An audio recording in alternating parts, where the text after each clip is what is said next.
तर मित्रांनो नमस्कार. लक्ष्मी निवास या मालिकेच्या आजच्या भागामध्ये आपण बघणार आहोत. इकडं मात्र हरीश आणि सिंचनामध्ये वाद चालू असतो. तर सिंचना म्हणू लागते, खरं तर हरी मला आज तुला व्हॅलेंटाईन डे स्पेशल मला तुला खूप मोठी गुड न्यूज सांगायची आहे. पण हरीशला वाटत असतं सिंचना नेहमी पण माझ्यासोबत वादच घालत बसते. त्याला मात्र तिच्यावर विश्वास बसत नसतो. तो खूप मोठ्याने चिडून तिला म्हणू लागतो, हो अगं तुला सांगणं परत परत तुझं तेच राहतंय. तुला जे काही बोलायचं जे काही सांगायचं आहे ते स्पष्टपणे सांगणं. हेच ऐकू ऐकून मला वैताग आला आहे की तुझ्यासमोर मी काय करू आणि काय नाही. तर सिंचना खूप मोठ्याने सांगू लागते, हरी मला तुला गुड न्यूज द्यायची आय एम प्रेग्नेंट आहे. आता त्यावेळी लगेचच हरीशला मात्र धक्का बसतो. त्याला तर खूप आनंद होत असतो. फायनली किती वर्षानंतर मी बाबा होणार आहे. सगळ्यांना ती गुड न्यूज कळल्याच्या नंतर सगळ्यांनाही खूप आनंद होऊ लागतो. अगदी आडेपाटलांच्या घरीही मात्र सगळ्यांना माहीत होतं की सिंचना आई होणार आहे. आता त्यावेळी सिंचना सिद्धूची बहीण असल्यामुळे लगेचच भावनाला सिंचनाच्या घरच्यांनी लक्ष्मीनं वगैरे फोन करून सांगितलेलं असतं. हर्षला तर खूपच आनंद झालेला असतो. दुसरीकडे आता जानूने जयंतला सांगितलेलं असतं की काही दिवसानंतर मी तुला भेटायला येईन, पण तू आत्तापर्यंत जे काही केलं आहे ते सगळं विसरून जायचं आणि परत विश्वाच्या घराकडं अजिबात फिरकायचंही नाही.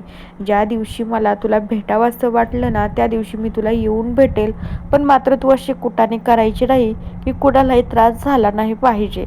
तर जयंत मात्र जानूचा फोन उचलल्याच्या नंतर हे सगळं ऐकल्या तो हो म्हणत असतो.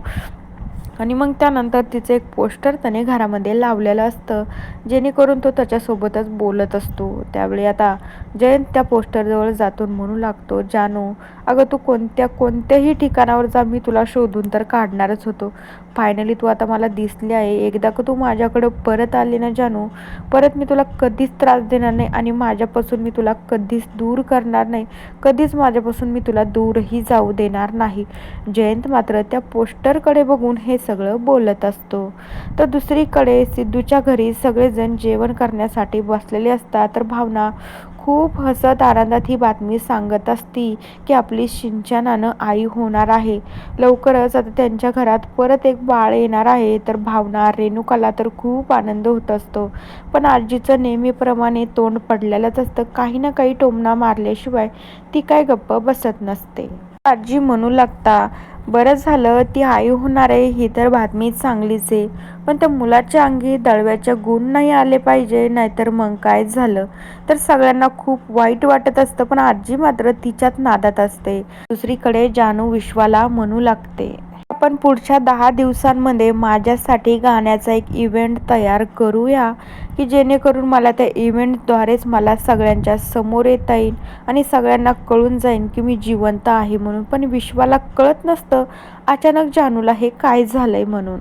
त्यावेळी विश्वा जानूला विचारण्याचा प्रयत्न करतो, पण जानू तितक्यात काही सांगत नसते. तर मित्रांनो, बघूया येणाऱ्या भागात काय होतं. तोपर्यंत या मालिकेच्या पुढील भागांच्या अपडेट्ससाठी आपल्या चॅनलला सबस्क्राईब करा. So bye.